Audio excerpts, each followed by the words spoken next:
നമസ്കാരം. തുറന്നു കാട്ടപ്പെടുന്ന കമ്മികളുടെ ഉഡായിപ്പിലേക്ക് സ്വാഗതം.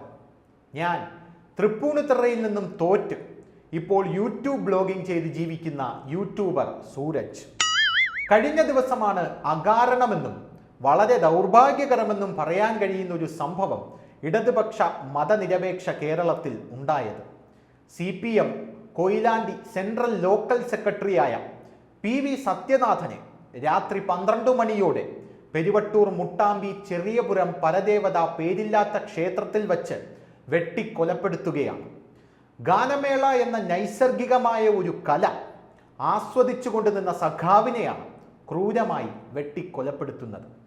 RSSന്റെ കാടത്തമാണ് ഇതെന്നും ക്രൂരതയാണ് ഇതെന്നും വളരെ പൈശാചികമായ ചെയ്തികളിൽ ഒന്നാണ് ഇതെന്നും ഉറക്കെ വിളിച്ചു പറയാൻ ശ്രമിച്ചെങ്കിലും പ്രതിയായ വ്യക്തി CPM കാരനായതുകൊണ്ട് മാത്രം മാധ്യമങ്ങൾ ഇടതുപക്ഷത്തെ ഈ പൈശാചിക കൃത്യത്തിലേക്ക് വലിച്ചഴച്ചു.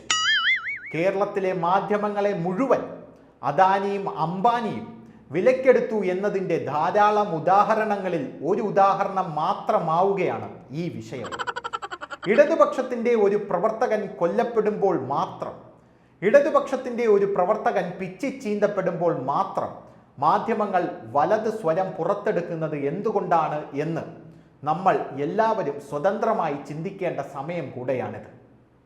പ്രതിയായ അഭിലാഷ് ഒരു CPM പ്രവർത്തകനാണെന്ന് ഇരിക്കെ മാധ്യമങ്ങൾ എന്തുകൊണ്ടാണ് ഇത് ചെയ്തത് RSSകാരാണ് എന്ന് വാർത്ത കൊടുക്കാത്തത് എന്ന് കേരളീയ സമൂഹം ലജ്ജയോടെ ചിന്തിക്കേണ്ട സമയം അതിക്രമിച്ചിരിക്കുന്നു.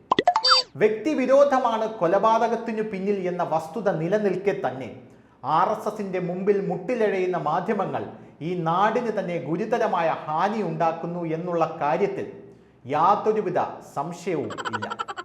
കൊലപാതകം നടന്ന മിനിറ്റുകൾക്കകം തന്നെ ഇത് ചെയ്തത് സംഘപരിവാർ ആണെന്ന് ഞാൻ ഫേസ്ബുക്കിൽ കുറിച്ചെങ്കിലും പിന്നീട് അത് എനിക്ക് മുക്കി കണ്ടം വഴി ഓടേണ്ടി വന്നു. കേരളത്തിലെ മാധ്യമങ്ങൾക്ക് ഇടതുപക്ഷത്തോടുള്ള നിസ്സംഗതയുടെ ഉദാഹരണമാണ് ഈ കാണപ്പെടുന്നത്. നിങ്ങൾ മാധ്യമങ്ങൾ ആ സമയത്ത് ഉണർന്ന് പ്രവർത്തിച്ചിരുന്നെങ്കിൽ കേരളത്തെ, കേരളീയ മതനിരപേക്ഷതയെ ഏതു വിധേനയും കാർന്നു തിന്നാൻ നിൽക്കുന്ന സംഘപരിവാറിനെതിരെ CPMന് ഒരു യമണ്ടൻ രക്തസാക്ഷിയെ കൂടി കിട്ടിയേനെ എന്നുള്ള വസ്തുത ഇവിടെയുള്ള മാധ്യമങ്ങൾ വിസ്മരിക്കും. അത് കേരളത്തിൽ ഇടതുപക്ഷ ജനാധിപത്യ മതേതര ബഹുജന വർഗ തൊഴിലാളി പാർട്ടിക്ക് സംഘപരിവാറുമായുള്ള സന്ധിയില്ലാ സമരത്തിന് വലിയ ഊർജം പകരുമായിരുന്നു എന്നുള്ള കാര്യവും മാധ്യമങ്ങൾ അവിടെ വിസ്മരിക്കുന്നു. ഇത്രയൊക്കെ വ്യക്തമായി വസ്തുനിഷ്ഠമായി കാര്യങ്ങൾ മുൻപിൽ ഉണ്ടായിട്ടും രണ്ടു CPMകാർ തമ്മിലുള്ള സംഘർഷമായി അതിനെ ചിത്രീകരിച്ച് സത്യാവസ്ഥ പുറത്തു കൊണ്ടുവന്ന് അത് സത്യസന്ധമായി എഴുതി സംഘപരിവാറിന് പരവതാനി വിരിച്ച് കേരളത്തെ ഒറ്റിക്കൊടുക്കുന്നത് കൊണ്ടാണ് കേരളത്തിലെ മാധ്യമ പ്രവർത്തകർ മാപ്രകളായി മാറുന്നത്.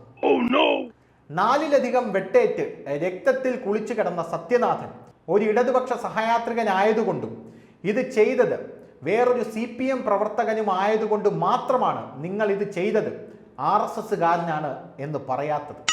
സത്യനാഥനെ വെട്ടിക്കൊലപ്പെടുത്തിയത് അഭിലാഷ് എന്ന CPM പ്രവർത്തകനാണ് എന്നിരിക്കെ സംഘപരിവാർ ഭീകര ശക്തികളുമായി പോരാടുന്ന രാജ്യത്തെ ഏക പ്രസ്ഥാനം എന്ന നിലയിൽ അവർ എന്തൊക്കെ ചെയ്താലും അവർ നിരപരാധികളാണ് എന്ന് നിങ്ങൾ ഓർക്കേണ്ടതായിരുന്നു. കേരളത്തെ ഒറ്റിക്കൊടുക്കുന്ന ഈ കപട മാധ്യമ പ്രവർത്തനം ഈ നാടിന് ഭൂഷണമാണോ എന്ന് ഇടതുപക്ഷം കളിയാക്കി മാപ്രകളെന്ന് വിളിക്കുന്ന നിങ്ങൾ ചിന്തിക്കേണ്ട സമയവും അതിക്രമിച്ചിരിക്കുന്നു. ഞങ്ങൾക്കെതിരെ തിരിഞ്ഞ് എത്രത്തോളം തരം താഴാൻ കഴിയുമോ അത്രത്തോളം തരം താഴാനാണ് കേരളത്തിലെ മാധ്യമരംഗം ഇന്ന് ശ്രമിച്ചുകൊണ്ടിരിക്കുന്നത്. അതേസമയം ലോകം കണ്ട മികച്ച മുഖ്യമന്ത്രിമാരിൽ ഒരാളായ കാരണഭൂതത്തിന്റെ വാഴ്ത്തുപാട്ടുകളുമായി ഞങ്ങൾക്കൊപ്പം നിലയുറപ്പിച്ചിരുന്നുവെങ്കിൽ നിങ്ങൾക്ക് മാപ്രകൾ എന്ന വിളി കേൾക്കേണ്ടി വരില്ലായിരുന്നു.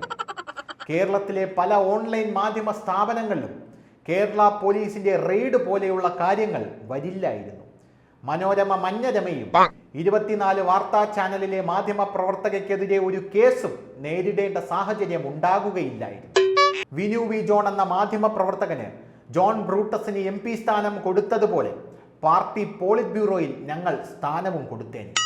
ഞങ്ങളുടെ കൂടെ നിലയുറപ്പിച്ച നിൽക്കുന്നതിൻ്റെ അർത്ഥം മതനിരപേക്ഷതയുടെ പോരാട്ടം എന്നാണെന്ന് നിങ്ങൾ മനസ്സിലാക്കേണ്ടിയിരിക്കുന്നു. അതുകൊണ്ട് തന്നെ ഞങ്ങൾ എന്തൊക്കെ ചെയ്താലും ഞങ്ങൾ നിരപരാധികളാണ് എന്ന ഉദ്യമ ബോധ്യം നിങ്ങളിൽ വളർന്നു വരണം. സംഘപരിവാറിനെ, കോൺഗ്രസിനെ ഏതെല്ലാം രീതിയിൽ പച്ച നുണകൾ പറഞ്ഞ് കരിവാരി തേക്കാമോ അവയൊക്കെ അനുവർത്തിക്കാൻ ഞങ്ങളുടെ മാധ്യമ സ്ഥാപനമായ അല്ലെങ്കിൽ പാർട്ടി പത്രമായ ആർജവമുള്ള മാധ്യമപ്രവർത്തകർ, നട്ടലുള്ള മാധ്യമപ്രവർത്തകർ എന്ന് ഞങ്ങൾ തന്നെ വിളിക്കുന്ന, അവർ പണിയെടുക്കുന്ന, സ്വാതന്ത്ര്യ സമരത്തിൽ ബ്രിട്ടീഷുകാർക്ക് വേണ്ടി ധീരമായി പോരാടിയ ദേശാഭിമാനിയെ നിങ്ങൾക്ക് മാതൃകയാക്കാവുന്നതാണ്. സത്യനാഥനെ പോലെയുള്ള രക്തസാക്ഷികൾ ഇനിയും ഉണ്ടാകും എന്നിരിക്കലും അത് ചെയ്തത് CPM അല്ല, RSSO കോൺഗ്രസോ ആണെന്ന് ഒരു മുൻധാരണയുമില്ലാതെ എഴുതാൻ കഴിയുന്നിടത്ത് മാത്രമേ ഒരു മാധ്യമ പ്രവർത്തകനായി അല്ലെങ്കിൽ മാധ്യമ പ്രവർത്തകയായി പരിണമിക്കൂ. തുറന്നു കാട്ടുന്ന കമ്മികളുടെ ഉഡായിപ്പുമായി ഞാൻ ഇനിയും ഒരു ദിവസം സൗകര്യമുണ്ടെങ്കിൽ വരും. കൂടുതൽ വാർത്തകളും വിശേഷങ്ങളും നിങ്ങളിലേക്ക് എത്താൻ ABC മലയാളം സബ്സ്ക്രൈബ് ചെയ്യുക, ബെൽ ബട്ടണും അമർത്തുക.